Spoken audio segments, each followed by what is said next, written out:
Que le Seigneur vous bénisse. Je vous salue tous dans le nom merveilleux de notre Seigneur et Sauveur Jésus-Christ. Pour commencer notre service, je vous demande de vous lever. Nous allons prendre Psaume 150. Je pense que tout le monde se porte bien par la grâce de Dieu. Psaume 150. Louez l'Éternel, louez Dieu dans son sanctuaire, louez-le dans l'étendue où éclate sa puissance, louez-le pour ses méfaits, louez-le selon l'immensité de sa grandeur, louez-le au son de la trompette, louez-le avec le hutte et la harpe, louez-le avec les tambourins et avec du danse, louez-le avec les instruments à cordes et les chalumeaux, louez-le avec les cymbales sonores, louez-le avec les cymbales retentissantes.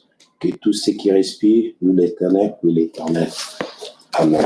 Donc, nous allons chanter.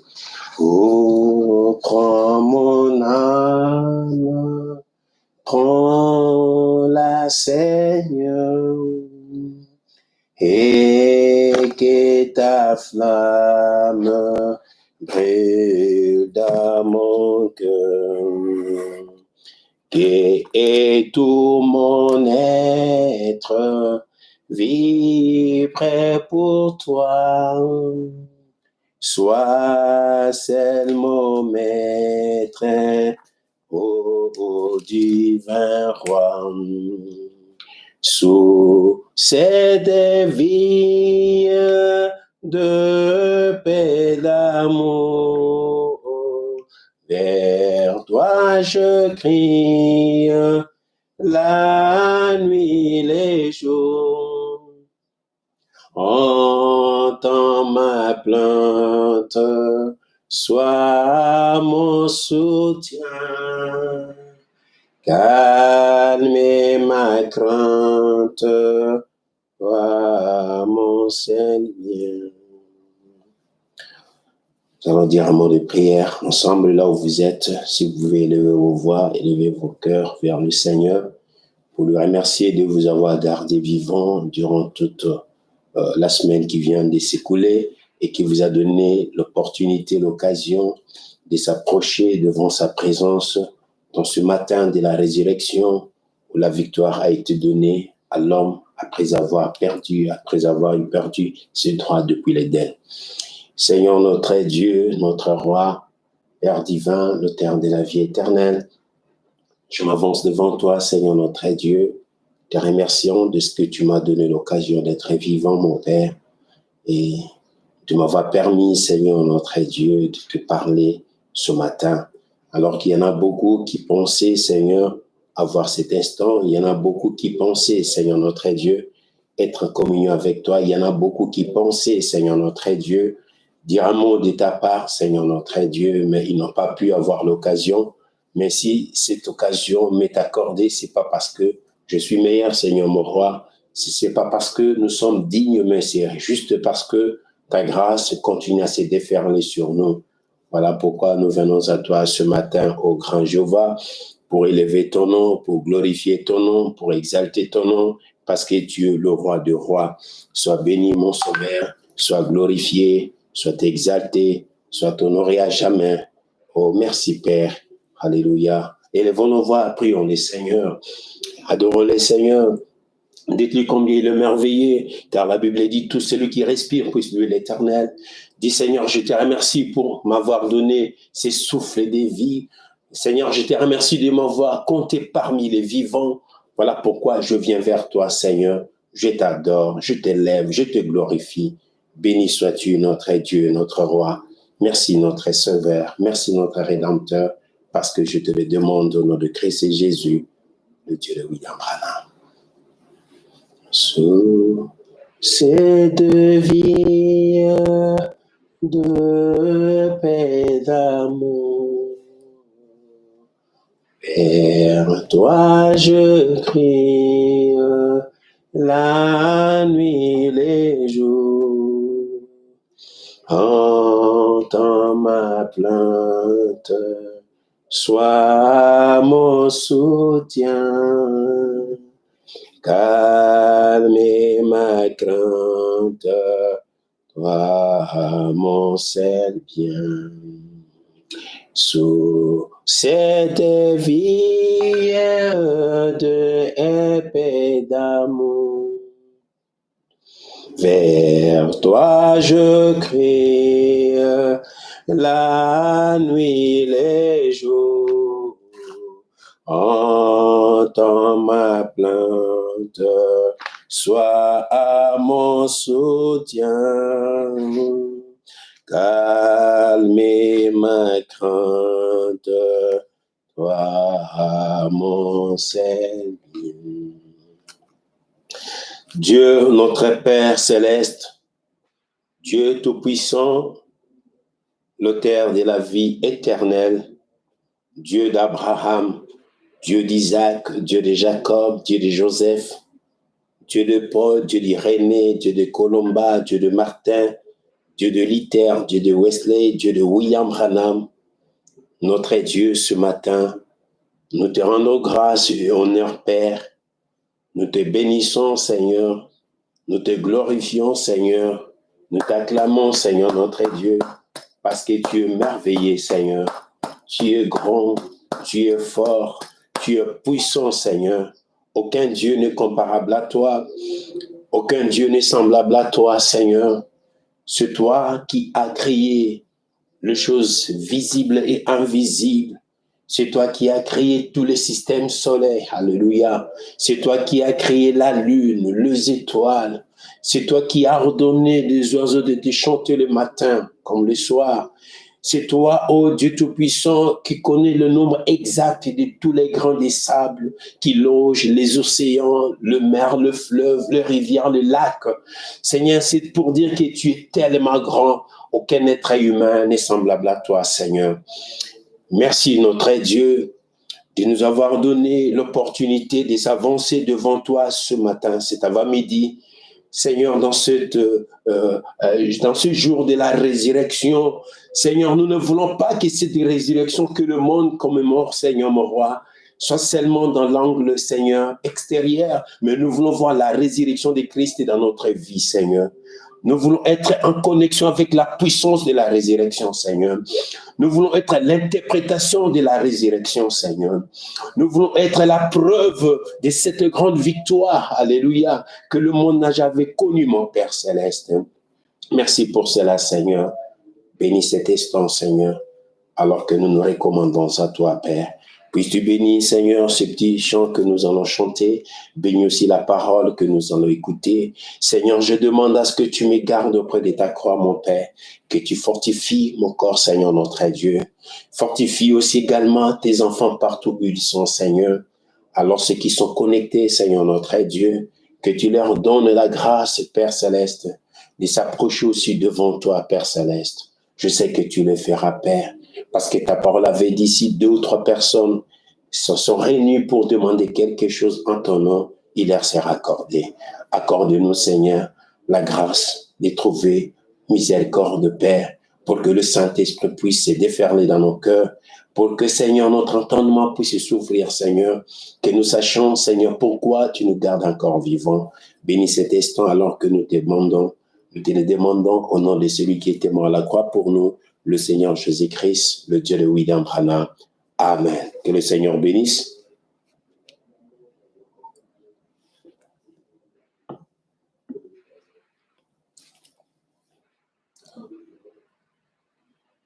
OK. Nous allons prendre le Seigneur même.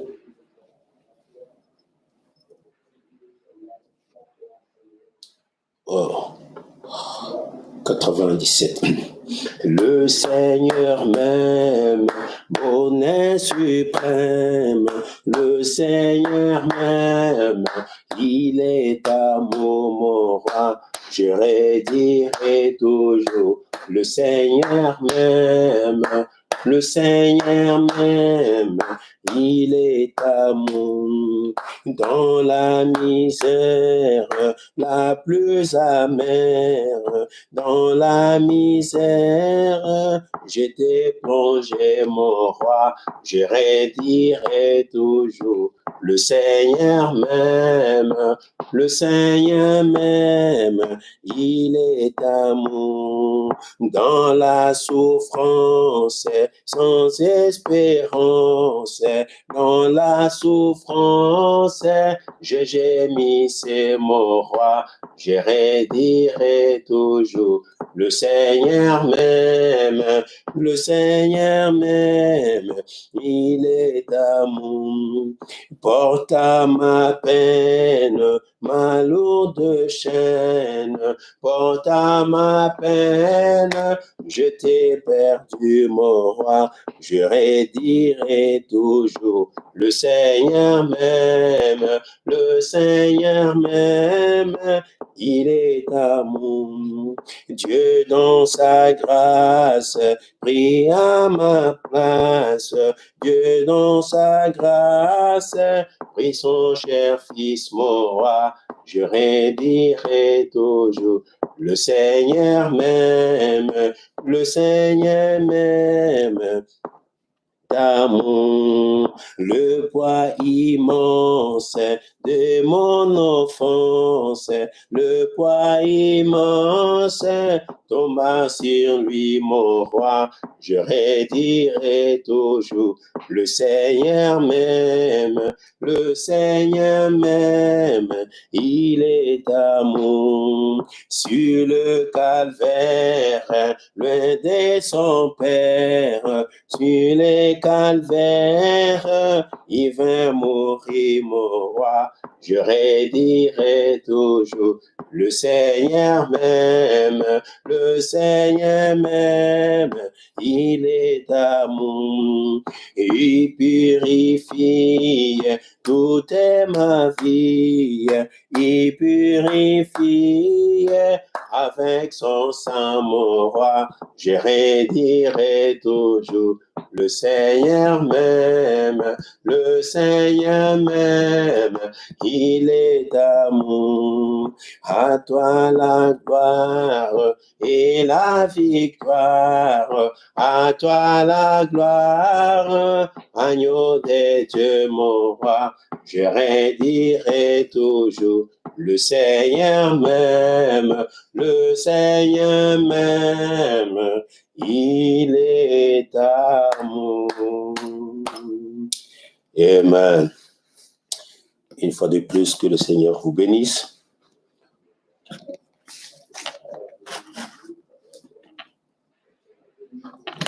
Nous allons nous tenir debout.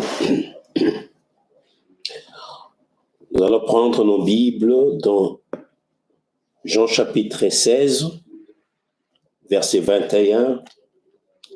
Et après, nous allons prendre également dans Romains chapitre 8, verset 18 jusqu'au verset 23. Donc, ce matin, j'aimerais partager avec vous juste ces petites pensées que j'ai dans mon cœur sur les douleurs de l'enfantement comme sujet et mon inspiration. Pourquoi ces événements sont là? Pourquoi tout ce qui se passe actuellement sur la terre? Donc voilà un peu cette petite pensée que ce matin, que nous allons essayer un peu de partager pendant au moins 1 heure, si Dieu le veut bien. Ok, j'ai dit, nous allons prendre le livre de Jean chapitre 16, verset 21. J'ai lu la parole au nom du Seigneur Jésus-Christ. La femme, lorsqu'elle enfante, éprouve de la tristesse parce que son heure est venue. Mais lorsqu'elle a donné le jour à l'enfant, elle ne se souvient plus de la souffrance à cause de la joie qu'elle a de ce qu'un homme est né dans le monde. Donc une femme, lorsqu'elle enfante, elle éprouve de la tristesse. Mais lorsqu'elle met au monde, la souffrance sera oubliée parce que la joie a pris place à la place de la souffrance. Amen.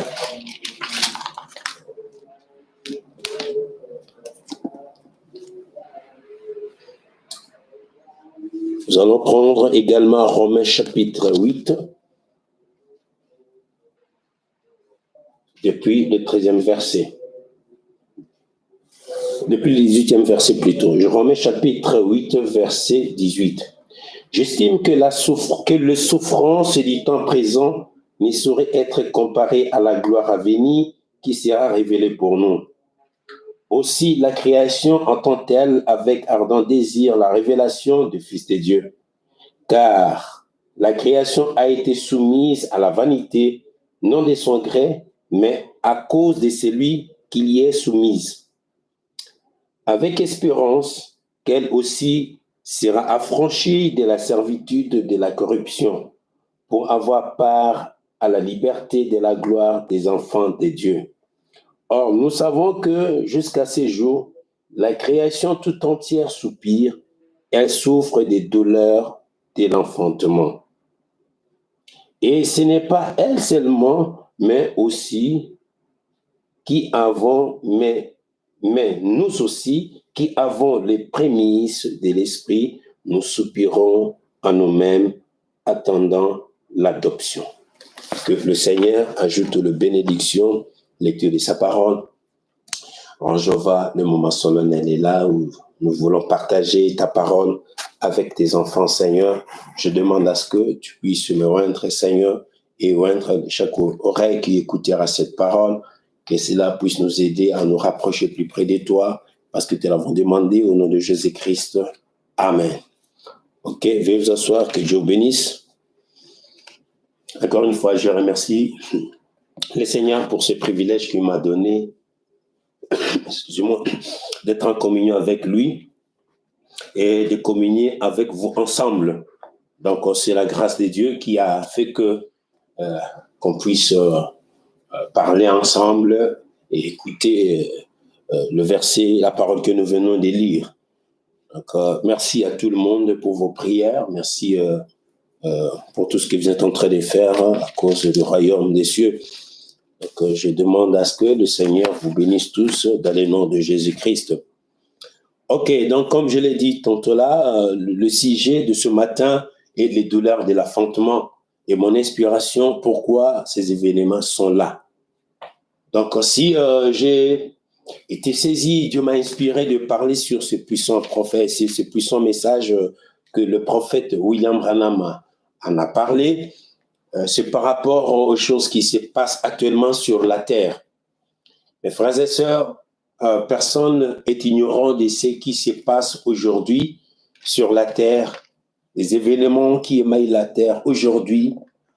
Il y a des choses qui arrivent, il y a des maladies, il y a des intempéries, il y a des grêles qui tombent depuis le ciel, il y a des catastrophes naturelles. Donc, il y a toutes choses, des choses qui environnent la terre aujourd'hui, qui environnent le monde, qui environnent toutes les classes aujourd'hui sur la terre, qui témoignent qu'il y a quelque chose qui est sur le point d'arriver. Voilà pourquoi j'ai été saisi par l'esprit, j'ai été poussé, j'ai été inspiré.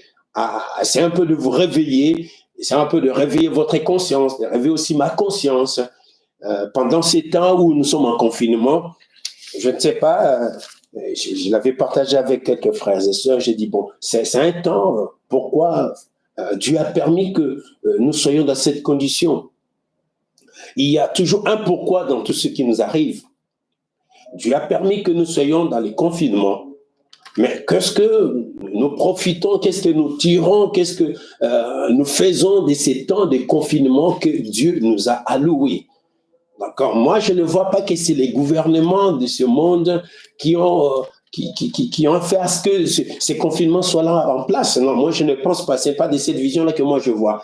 Parce que même la Bible dit, un oiseau ne peut jamais tomber du ciel sans que l'Éternel en soit au courant. Donc, ces confinements est venu, et pas seulement pour que les gens puissent se préserver contre le maladie, mais moi, je comprends avec une autre vision que c'est Dieu qui nous permet d'avoir un temps d'intimité avec la parole, Dieu qui nous donne l'occasion de se consacrer. C'est Dieu qui nous donne l'occasion de méditer la parole, d'étudier la parole, que ça ne soit pas une occasion, mes frères et sœurs, pour nous de battre en retraite ou de rétrograder. Vous voyez, je pense que chacun de nous est conscient que dans ces confinements, si vous êtes en couple ou bien si c'est un couple, vous savez comment vous êtes, comment vous vivez. Si vous êtes des célibataires ou un célibataire, tu sais qu'est-ce qui se passe en toi, tu sais comment tu te comportes. Donc, que ça ne soit pas une occasion pour que nous retournons aux choses que nous ne voulions plus faire. Donc, ces temps de confinement, si le Seigneur, ma prière est que Dieu nous fasse grâce, que nous puissions réellement profiter de cela. Et je vous ai toujours dit que Frère Branham dit, il encourage les chrétiens de temps à autre, de temps en temps, de fuir le travail pour aller à l'église. C'est vraiment évident, c'est très bien pour nous de profiter, de tirer profit. Mais maintenant, donc, s'il n'est plus question de fuir le travail, mais Dieu vous a donné un temps où vous êtes libre. Voyez, donc vous êtes à la maison, vous êtes libre, donc vous pouvez emmagasiner, vous pouvez travailler, vous pouvez recharger votre âme. Voyez, parce qu'il y a des jours, il y a des moments difficiles qui arrivent, qui sont devant nous. Donc Dieu ne fait rien pour le faire. Il n'y a point d'hasard dans ce que Dieu fait. Il y a toujours un pourquoi dans tout ce qui nous arrive. Voilà la raison pour laquelle, mes frères et sœurs, j'aimerais vous exhorter à ce que vous puissiez faire l'inventaire. Je ne sais pas, après ces confinements, où nous serons au déconfinement, je ne sais pas quel serait votre témoignage. S'il pourrait arriver, demander à ce que chacun puisse donner son témoignage. Si on peut provoquer, puis si on peut organiser une réunion de témoignages. Je ne sais pas, pendant ces confinements, qu'est-ce que vous aviez vécu? Quel serait votre témoignage? Voyez, de ce que le Seigneur a fait avec vous. Quelle serait votre expérience d'avoir partagé à travers ça avec le Seigneur? Donc, c'est très important de comprendre que ces temps de confinement, ce n'est pas pour que nous puissions rétrograder, rester plaqués devant la télévision, voyez, parce que ça, c'est aussi une occasion pour les autres, voyez, de rester là devant la télévision, suivre de n'importe quoi. Je vous en supplie, mes frères. L'heure est tellement avancée. Pourquoi ces événements sont là? Ça doit interpeller nos âmes. Ça doit réveiller notre conscience. Voyez? Et nous ne sommes pas comptés parmi les morts. Pourquoi c'est là? Donc, il y a toujours un pourquoi dans tout ce qui arrive. Donc, il ne faut pas dire que voilà, c'est un temps de repli. Donc, je peux profiter de me régaler à la télé. Je peux profiter de me vêtir comme je veux. Je vais profiter de me coiffer comme je veux. Certainement, tu peux en profiter. Mais si ce n'est pas la parole, comme je lisais les prophètes, il a dit, toute l'éternité dépend de la parole. Moi, je ne pense pas que si vous espérez d'aller dans un ciel ou d'aller dans un pays éternel où il n'y aura plus la maladie, il n'y aura plus de maladie, il n'y aura plus de souffrances, il n'y aura plus de pandémie que nous en avons aujourd'hui, tu ne peux jamais aller dans ce monde-là sans la parole. Frère Branham dit, dans Persévérer, il dit que toute l'éternité dépend de la parole de Dieu. C'est-à-dire, tu ne peux pas espérer avoir la vie éternelle, tu ne peux pas avoir la vie éternelle sans la parole. Tu ne peux pas avoir la jeunesse éternelle sans la parole. Tu ne peux pas avoir un couple éternel sans la parole. Donc, tout ce que nous en avons besoin, c'est la parole. Parce que l'éternité en dépend de la parole. Amen. Amen. Donc voilà, j'aimerais réveiller un peu votre intelligence pour que vous sachiez que ce qui nous arrive là, c'est Dieu qui est en train, Dieu nous a alloué un temps pour que nous puissions travailler pour nos âmes, pour que nous puissions travailler pour nos esprits, pour que nous travaillions pour nos corps, parce qu'il y a quelque chose qui va bientôt arriver. Donc, le ciel et la terre vont passer, mais la parole de Dieu ne passera jamais. Tout ce que Dieu avait dit, tout ce que Dieu avait promis aura bel et bien lieu. Donc, ces temps de confinement, Mes bien-aimés frères et sœurs, ma famille Tabna du Rocher, c'est le temps de recharger vos âmes, c'est le temps de travailler, c'est le temps de chercher à enlever toutes les saletés, comme je l'ai toujours dit, le plante rampante qui essaye d'étouffer votre foi, d'étouffer votre espérance en Jésus-Christ, qui essaye de déraciner la parole qui nous a été apportée par William Marrow Branham, un message qui a été confirmé. Ce n'est plus le temps d'être en distraction. Ce n'est plus le temps d'être distrait, mais c'est le temps d'être aux aguets. Soyez prudents comme les serpents. Demandez la douceur du Saint-Esprit comme la colombe. Parce que les temps sont mauvais. Pourquoi tous ces événements sont là? Pourquoi toute la maladie que nous voyons aujourd'hui? Pourquoi les tremblements de terre? On dirait que le malheur ne vient pas seul. Il y a la pandémie, la terre se déchaîne, la terre entre en colère. Je ne sais pas pourquoi toutes ces choses-là. Donc, il y a toujours quelque chose dans cela. Voilà pourquoi, mes frères, les maladies, les guerres, les épidémies, toutes ces choses doivent nous amener à tirer une leçon là-dessus. Ok, donc je prends la prédication. Frère Branham dit dans la prédication Élie, prêché le 18 octobre 53. Je prends chiffre 25. Il dit ceci. Vous préparez le mariage, vous dites, pourquoi dois-je me préparer? Pourquoi dois-je commencer à me préparer à rencontrer Dieu, prédicateur? De quoi parlez-vous? Vous préparez un mariage. Et vous pouvez être déçu par cela. Donc, au moment où nous parlons de cet état de confinement ici, c'est pour se préparer. Donc, la meilleure préparation, c'est de se préparer pour rencontrer Dieu. Je vous en supplie, je vous le répète encore. Ne prenez pas ce temps pour essayer un peu de vivre aux choses avouées et interdites. Ne prenez pas ce temps pour faire n'importe quoi. C'est un temps précieux. C'est un temps meilleur. Nous devons tirer profit de cela, ces moments de confinement. Vous devez entrer dans la chaîne des prières. Parce que la prière, c'est l'arme la plus efficace que Dieu a donnée à l'homme. Il y a certaines choses que vous n'arriviez pas à faire. Il y a certaines choses que vous n'arrivez pas à vivre. Dis Seigneur, je veux, et vous venez dans la prière. Amen. Excusez-moi. Les prophètes disent, de quoi parlez-vous? Vous préparez un mariage. Et vous pouvez être déçu par cela. Donc, tu peux avoir un temps de préparation, vous préparez le mariage, tu achètes des habits, tu fais ceci ou cela, et les jours J, ça vient, ça arrive, et puis on te consacre, vous entrez main. En arrivant là dans le mariage, tu es déçu. Pourquoi? Parce que peut-être, bon voilà, les préparations n'étaient pas faites comme il faut. Je ne sais pas qu'est-ce qui peut te décevoir. Je dis les prophètes.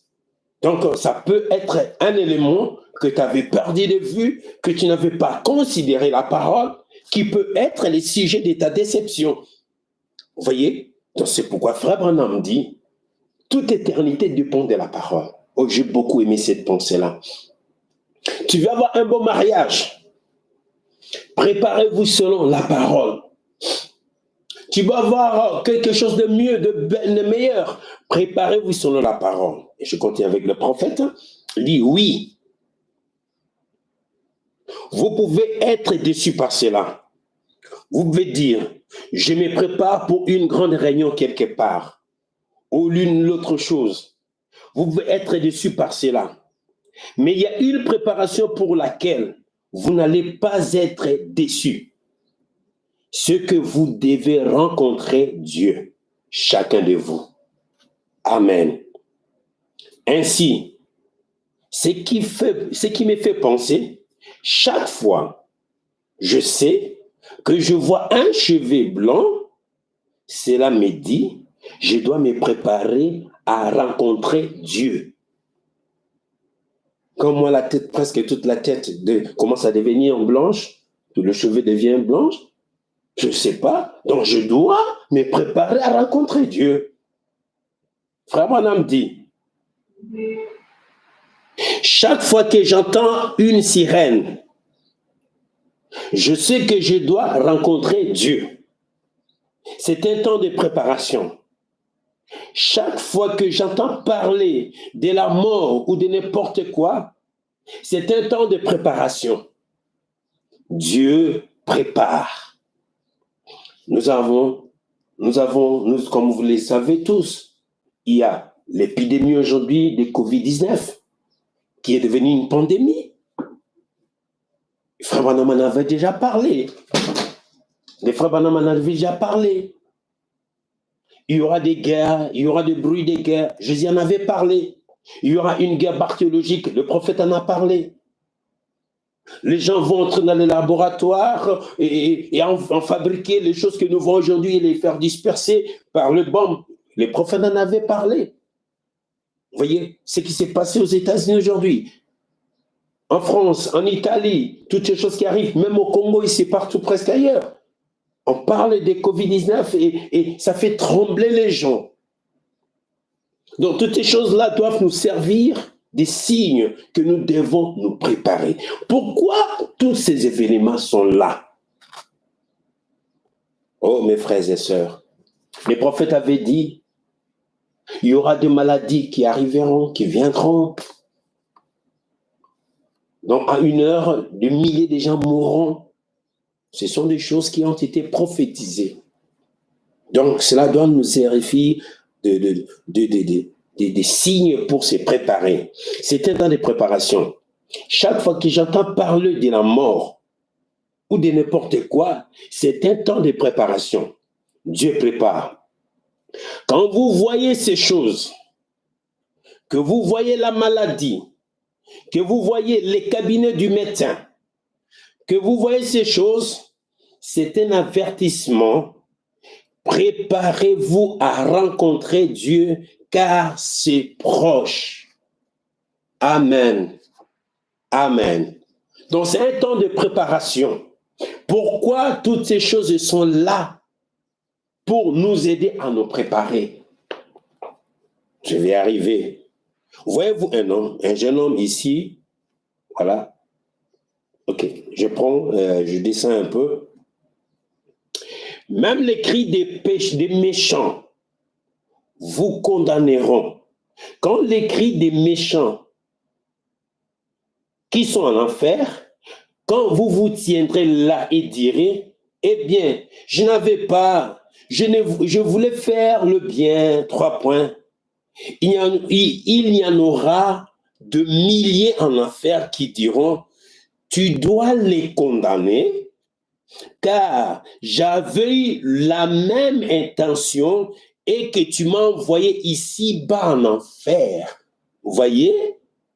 Tu ne seras pas juste, ô Dieu, si tu les laisses s'en tirer de cela. Je reprends la partie ici, toujours chiffre 25, partie C. Même les cris des méchants vous condamneront. Donc les cris des méchants vont nous condamner.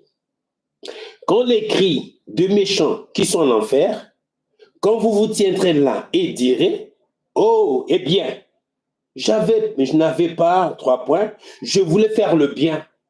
Je voulais faire le bien. Je voulais, oui, pendant ces temps de confinement, je pensais aussi, voyez, un peu me consacrer. Mais j'avais trop de fatigue. Je profitais de faire un peu, d'arranger un peu la maison. Je profitais pendant ces temps de confinement de préparer un peu ça, de préparer un peu mes examens, mes notes et toutes ces choses-là, c'est bien. Mais ça serait déjà du passé. Vous voyez, je voulais faire le bien. Frère Branham dit que on ne prépare jamais la guerre en temps de troubles. Donc, on prépare la guerre en temps de paix. C'est temps qui nous est alloué. Je me dit par Dieu, moi je ne vois pas les gouvernements de ce monde. Ce n'est pas pour que nous puissions retourner aux choses que nous avions vomi. Non, mes frères et sœurs, j'insiste bien. Saisissez cette opportunité de lire la Bible. Saisissez cette opportunité de vous consacrer. Il y a un truc qui est déjà là. Le moteur tourne. N'oubliez pas les 2 messages que nous avons suivis le mardi et le jeudi. Il est revenu. Et aujourd'hui, vous voyez, toutes les machines sont presque en marche. François Ier cherche à organiser une réunion écuménique qui va accoucher un dirigeant qui sera à la tête de ces conseils mondiaux.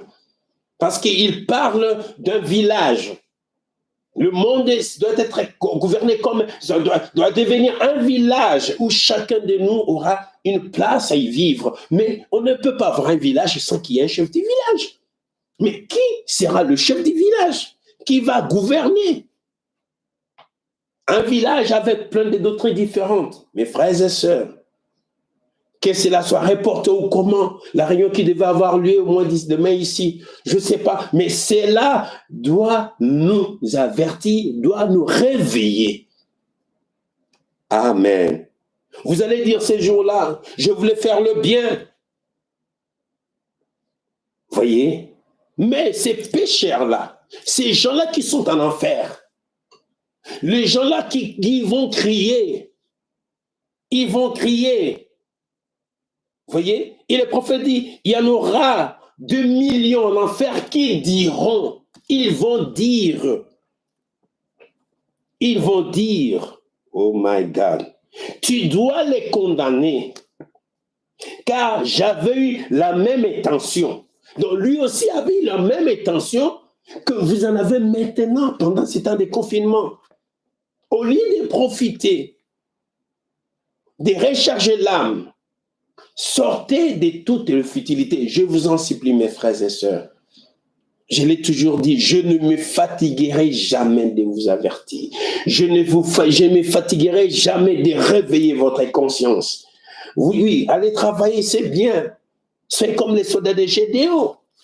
Ils partaient au travail, ils travaillaient, mais ils n'oubliaient pas, ils étaient aux aguets, ils veillaient. Ils appelaient, mais ils veillaient à ce que l'ennemi peut surgir n'importe quand.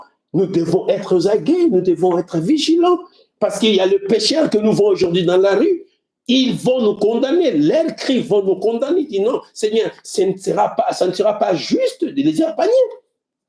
Parce qu'ils avaient les mêmes intentions, ils n'en ont même pas eu l'occasion d'exploiter, de profiter de ces temps de confinement. Sortez de tout ce que le prophète ne veut pas. Enlevez de vos téléphones le film malsain, le film qui n'édifie pas. Ce n'est pas un temps de rester plaqué là avec les forfaits qu'il y en a aujourd'hui. Donc, tu vois, tu acceptes de gaspiller même 2 ou 3 dollars pour regarder des films qui n'édifient absolument pas. Oh, bien-aimés frères et sœurs, je me pose toujours la question, je me suis toujours posé la question, comment vivions-nous avant que toutes ces choses arrivent? On vivait là, on était là. Comment nos parents ont-ils vécu? Ils ont vécu sur la terre. Avant qu'il y ait l'Internet, avant qu'il y ait tout ce que nous avons aujourd'hui. C'est-à-dire que ce n'est pas l'Internet qui doit satisfaire. Ce n'est pas le WhatsApp. Et puis arrêtez s'il vous plaît avec des messages qui ne sont pas édifiants. Arrêtez s'il vous plaît avec des blagues inutiles. Ce n'est plus le temps. Ne prenez pas votre temps, ne gaspillez pas votre temps, ne brûlez pas votre temps à cause des choses de futilité. Nous courons derrière le méga, nous courons derrière les unités, nous courons derrière ceci. Mais qu'est-ce qu'on a fait avec? Qu'est-ce que nous gagnons? Qu'est-ce que nous tirons dans tout ce que nous consommons là comme des méga de crédit? Qu'est-ce que nous suivons en réalité? S'ils ne sont pas édifiés, alors que le Saint-Esprit nous aide à changer un peu notre vision là-dessus. Vous voyez? Donc, Frère Branham dit, il y en aura 2 millions en enfer qui diront, tu dois les condamner, car j'avais la même intention et tu m'envoies ici bas. Tu ne seras pas juste, oh Dieu, si tu les laisses s'en tirer avec cela. Donc, avant que nous arrivions à ce moment-là, il est temps. Oh my God. Comme le prophète dit, il y a un voile du sang qui environne la terre tout entière. La terre tout entière est environnée, le monde entier est environné par le voile de miséricorde, le sang de Jésus-Christ. Il est temps de profiter, de prendre chaque goutte du sang de Jésus, qui est le message de l'air, de l'appliquer dans votre vie. Chaque citation prophétique, chaque citation, chaque pensée prophétique, il est temps de prendre cela, de dire, Seigneur, je veux que cela s'imprègne dans mon âme. Je veux être ce que le prophète a dit. Oh, mes frères, je veux devenir l'interprétation de la parole de Dieu. Je veux devenir ce que je confesse. C'est le temps dans lequel nous vivons. Avant que les pécheurs qui nous ont déjà précédés, qui sont partis en enfer, puissent réclamer notre arrivée là-bas, nous devons changer notre destination aujourd'hui. Pourquoi tous ces événements qui arrivent là? Les prophètes disent dans la prédication, les appeler à sortir. Il dit ceci, chiffre 7. Je prends la partie B au milieu là. Il dit, bon, je commence même au début. Nous avons vu cela au travers des grands mots. Nous voyons une vague de jugement à venir contre cette nation, il parle des États-Unis, car Dieu ne peut pas nous laisser nous en tirer avec le péché. Il ne peut pas être un Dieu juste et nous laisser vivre tel que nous vivons, sans nous faire payer pour cela. Dieu paiera chacun de nous de la manière qu'il vit. Si vous prenez ces temps de confinement et temps de consécration, Dieu ajoutera la foi dans votre cœur, dans votre expérience chrétienne. Alléluia. Il va ajouter la vertu, il va ajouter la connaissance, il va ajouter la tempérance, il va ajouter la patience, il va ajouter la piété, il va ajouter l'amour fraternel. Et la pierre de fête viendra pour coiffer votre pyramide. Voyez? Et Frère Branham dit ainsi donc, tout celui qui a la plus petite portion du vrai esprit de Dieu en lui peut sentir le souffle chaud du jugement à venir. Les événements qui émaillent le monde aujourd'hui n'est rien d'autre que le souffle chaud du jugement à venir. Si vous avez une petite portion du vrai esprit de Dieu, si vous avez goûté à l'esprit de Dieu, juste une petite portion, parce que je sais, partant de cette petite portion, ça va grandir, ça va grandir, ça va jaillir, ça va grandir, jusqu'à ce que ça deviendra une grande portion. Le prophète dit, si vous avez juste une petite portion, oh my God, du vrai esprit de Dieu, vous saurez que les choses qui arrivent là, vous pouvez sentir le souffle chaud du jugement à venir dans votre esprit. Vous pouvez discerner et savoir que quelque chose est sur le point d'arriver. Amen. Le monde entier tremble.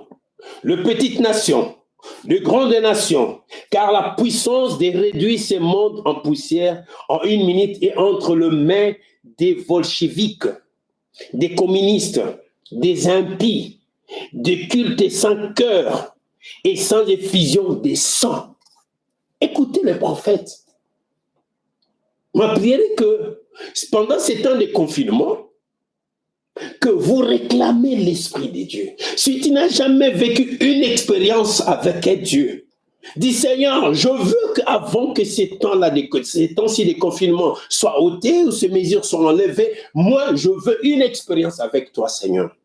Je veux avoir une chambre haute dans ma maison. Je veux créer l'hôtel de lit dans ma maison. Alléluia. Je vais restaurer, alléluia, l'hôtel de lit dans ma maison. Je vais voir les pièces qui manquent dans mon hôtel. Seigneur, et je veux placer les sacrifices. Jésus-Christ, le message dans l'hôtel de mon cœur, dans l'hôtel de mon cœur, et que le feu puisse descendre, mon roi.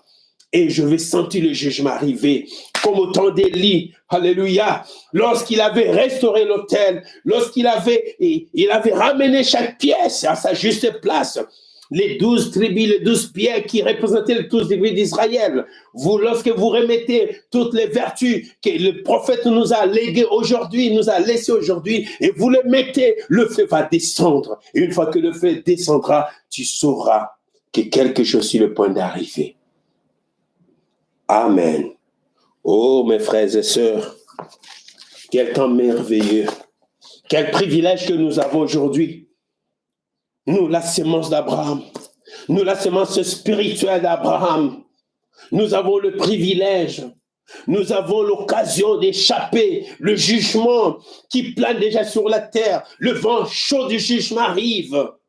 Vous voyez, c'est comme quelqu'un qui s'approche du feu. Il peut sentir la chaleur du feu arrive, mais il n'est pas encore dans le feu. N'oubliez pas les 3 Hébreux.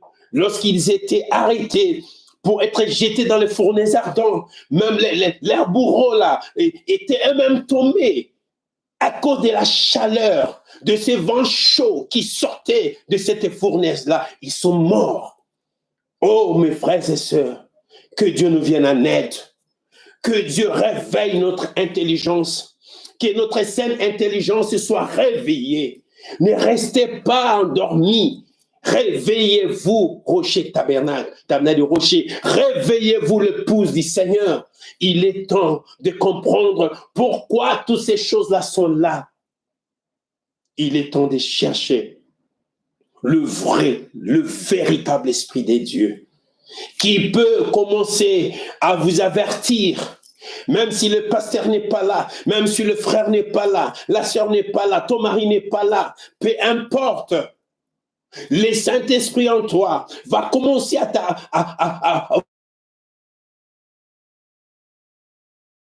vous allez tuer celle qui va coucher. Vous ne pouvez pas vivre comme le païen. Vous ne pouvez pas faire ceci. Vous ne pouvez pas goûter à celle. Oh, que Dieu nous vienne en aide.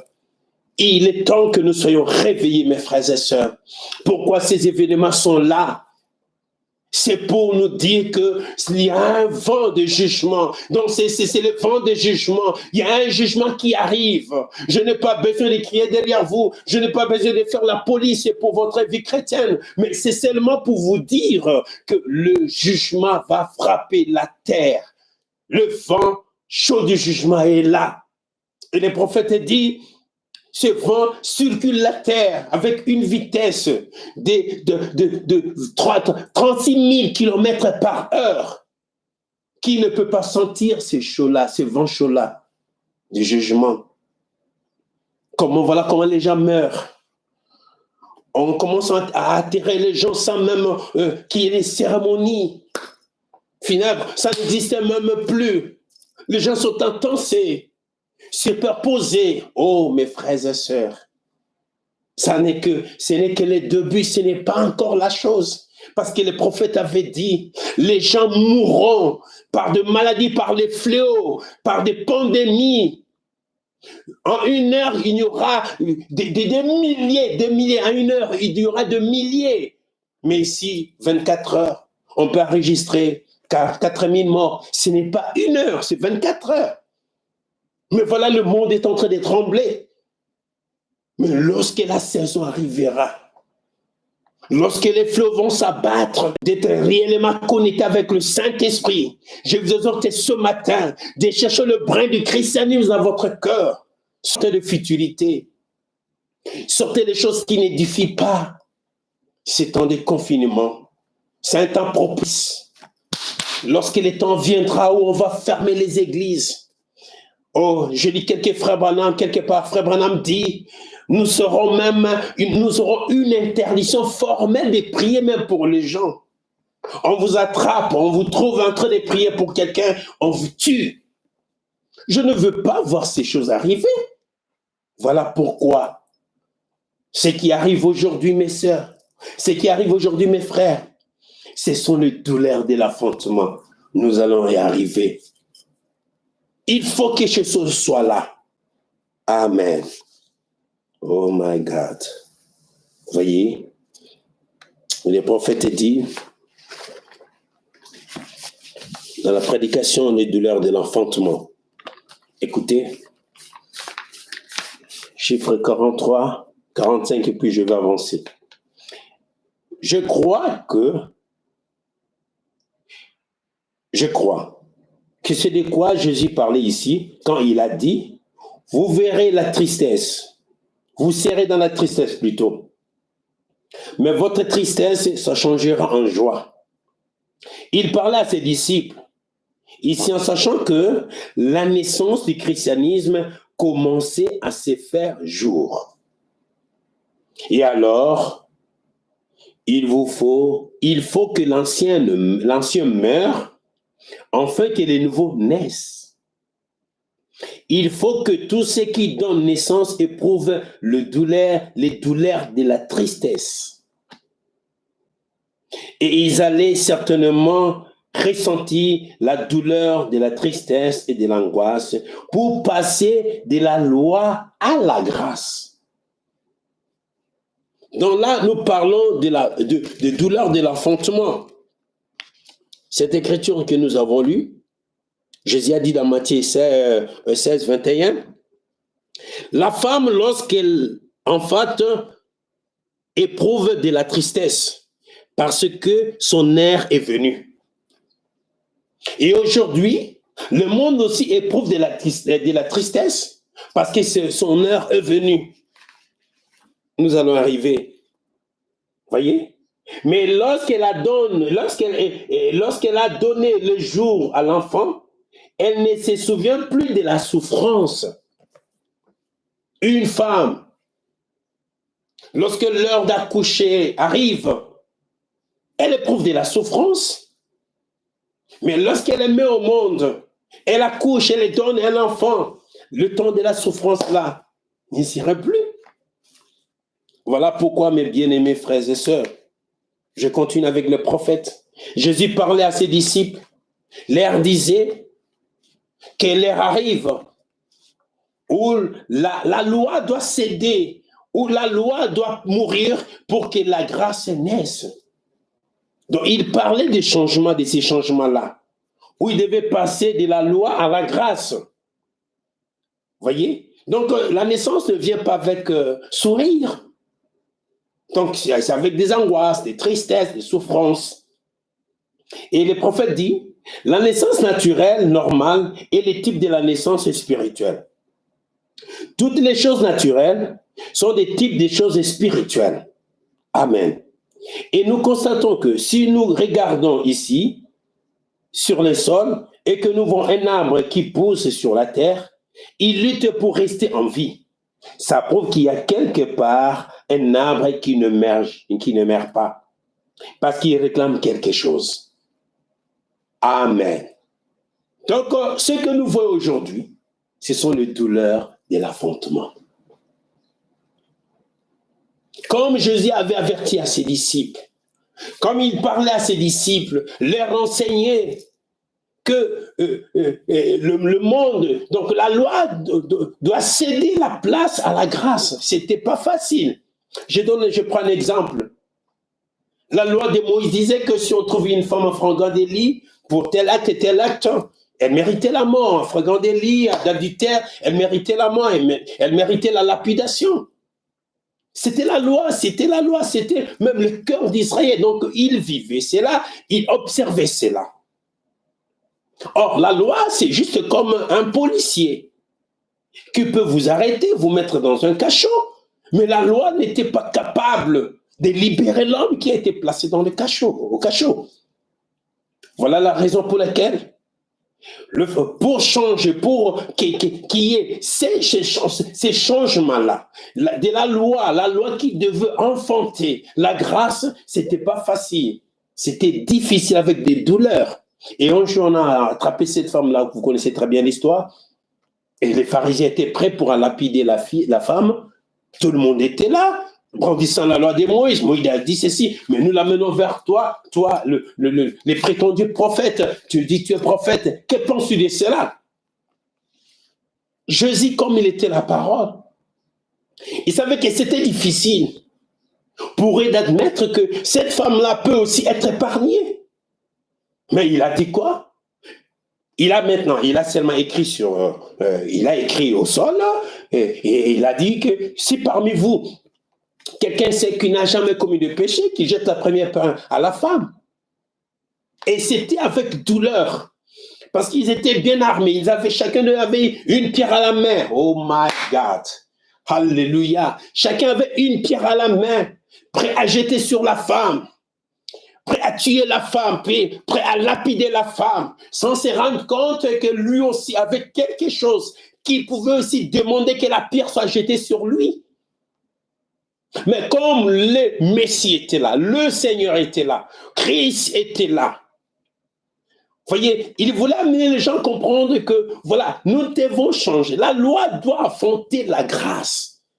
Mais tellement ils étaient accrochés à la loi, c'était difficile pour comprendre que la grâce devait prendre place de la loi, où la loi devait changer de formule. L'enfant qui était dans le sein de la femme doit naître. Mais ce n'est pas facile.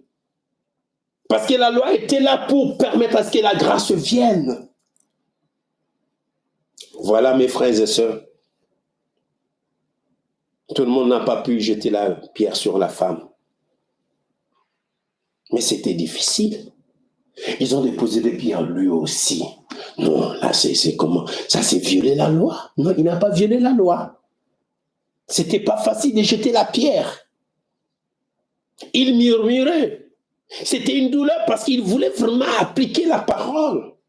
Vivre la parole, ça n'a jamais été quelque chose de facile, mes frères. C'est pourquoi je vous ai exhorté, mes frères, dans cette saison, dans ce temps, dans cette période, ce n'est plus le temps, ce n'est pas le temps de ramasser des pierres. J'aimerais vous dire, c'est le temps de voir celui qui est faible dit, Seigneur, donne-lui fais-lui grâce.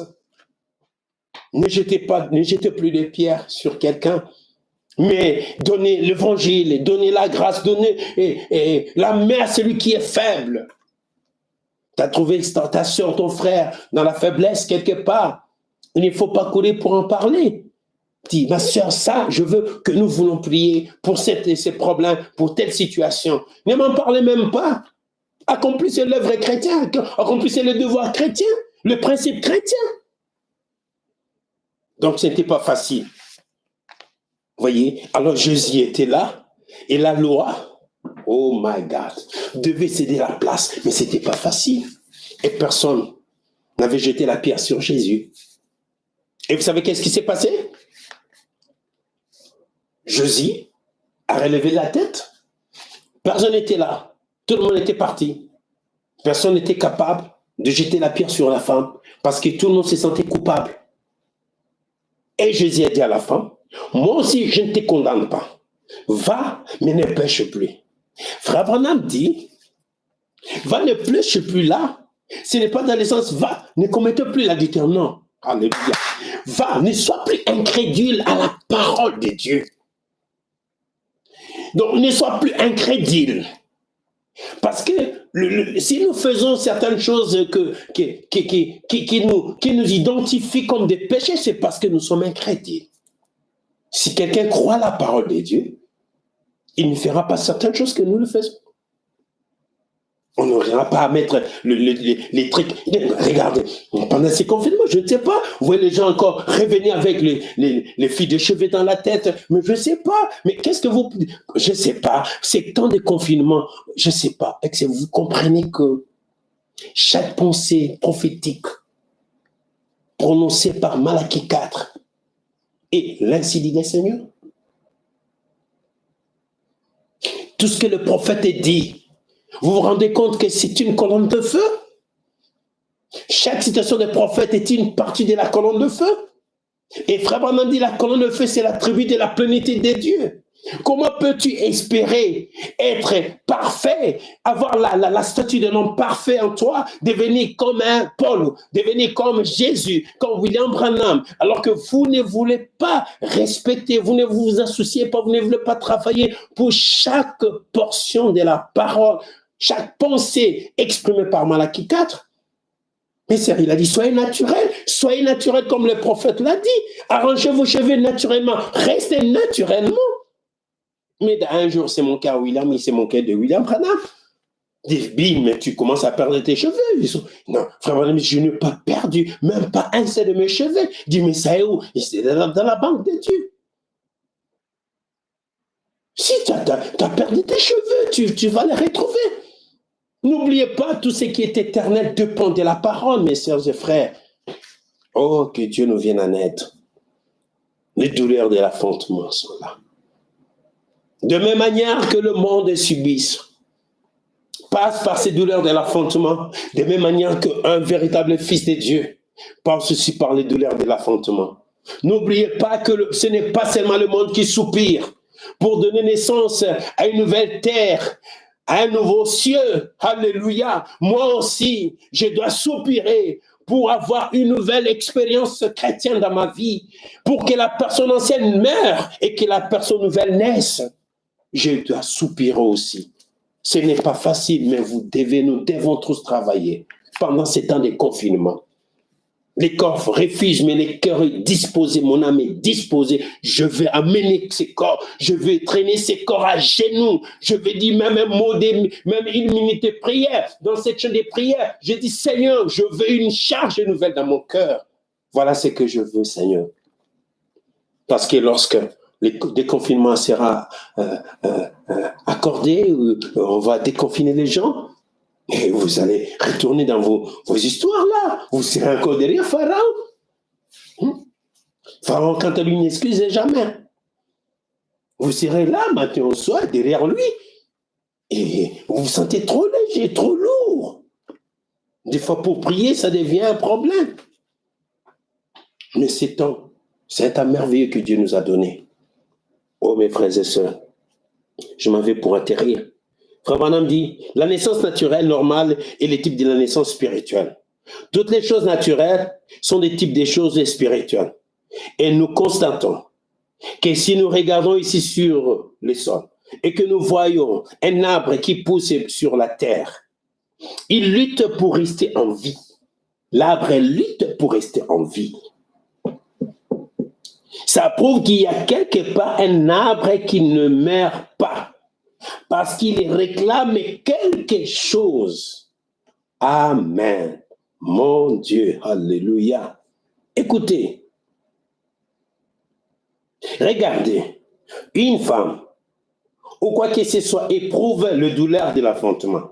La première chose qui arrive, c'est la rupture de la poche des os. Dans une naissance normale. La deuxième chose, c'est le sang. Puis vient la vie, l'eau, le sang, l'esprit. Et c'est ce qui constitue la naissance naturelle normale. Il y a l'eau, le sang, et puis la vie. Le prophète continue. Je prends chiffre 53. Écoutez, d'abord. C'est pareil dans les domaines spirituels. 49. Il y a l'eau, la justification, par la foi, en croyant en Dieu, en le recevant comme votre sauveur personnel et en vous faisant baptiser. Deuxièmement, il y a la sanctification de l'esprit, alors que Dieu vous purifie. Dieu purifie l'esprit de tous les éléments du monde et du désir du monde. Et puis le Saint-Esprit vous donne la nouvelle naissance et remplit ses vases sanctifiés. Donc, de même manière qu'une femme naturelle passe par le douleur de l'affrontement, le douleur de l'affrontement n'a jamais été facile. Je n'ai jamais vu une femme qui avait porté la semence en elle, qui avait porté la vie en elle, qui avait porté la parole en elle, qui a cru le message, qui a dit, qui croit que le message de William Branham est une vérité, qui croit que le message de William Branham, c'est la puissance de la transformation, qui croit que le message de William Branham, c'est l'absolu. Je n'ai jamais vu quelqu'un qui a cette pensée en elle, être toujours content même si elle ne vit pas la parole. Non. Non. Une femme qui porte la semence en elle, my God. Lorsque la vie entre, cette vie-là change d'abord les désirs de la femme. Elle va haïr de soi les choses qu'elle aimait autrefois. Même son alimentation va impérativement changer.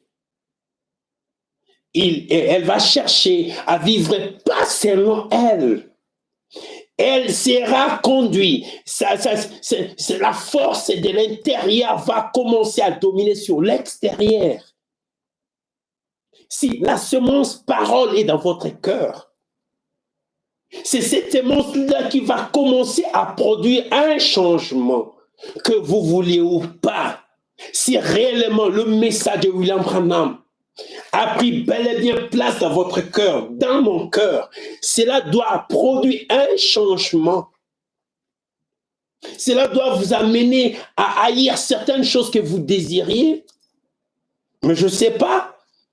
Une femme qui voulait de la viande, lorsqu'elle est grosse, elle commence à chercher le fruit, les tendres, mais subitement, ça change. Non, ça ne se fait pas.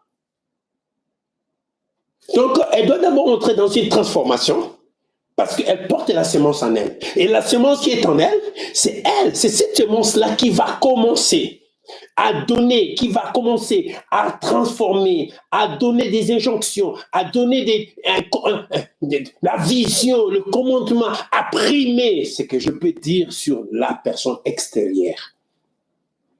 Les choses qui semblent meilleures pour vous, une fois que vous l'avez abandonné, c'est fini.